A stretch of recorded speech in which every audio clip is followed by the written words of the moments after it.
Hello friend, সবাই কীরকম আছো? আশা করছি ভালো আছো। তো কাল গেছে শিবরাত্রি, তোমরা সকলেই জানো। তো তোমরা কে কোথায় শিবরাত্রিতে জল ঢালতে গেলে একটু কমেন্টে জানিও। আমি গিয়েছিলাম রাজবাড়ির পেছনে যে শিব মন্দিরটা আছে সেটাতে জল ঢালতে। এই যে দেখো রাজবাড়ির পেছনে শিব মন্দিরতে জল ঢালতে গিয়েছিলাম। আমার বিয়ের 10 বছরের মধ্যে এবার আমি প্রথম যে বাইরে জল ঢালতে গিয়েছি। ওই যে গাছটা দেখতে পাচ্ছ বন্ধুরা, ওই যে সাদা সাদা দেখা যাচ্ছে, আর ভালো করে দেখাচ্ছি সামনে গিয়ে।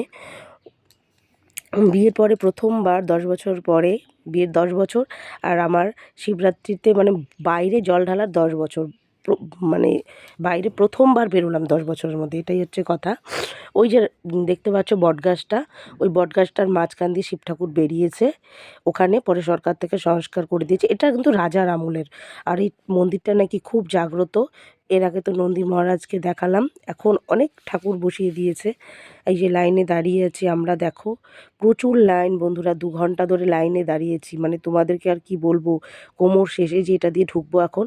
এখন তো আর ক্যামেরা ধরতে পারবো না, পুজো দিয়ে বেরিয়ে গেলাম। এই যে গণপতি বাবা আছে, পুজো দিয়ে চলে এলাম। ফাইনালি পূজা দিয়ে চলে আসলাম। এই যে রাজবাড়ির পেছনটা, ওখানে কি অবস্থা জানো না, দৌড়াদৌড়ি, আগুন লেগে গেছে। মানে যেখান থেকে প্রসাদ দিচ্ছে না, ওখানে আগুন লেগে গেছে। যে দেখতে পাচ্ছ কিনা আমি জানি না, তখন যে ক্যামেরা ধরবো সেটা তো আর হুঁশ নেই, সবাই দৌড়াদৌড়ি, মানে বিভৎস অবস্থা। এই যে আমরা টোটোতে বসে আছি রাজবাড়ির পেছনে, বাড়ি গিয়ে কথা হচ্ছে।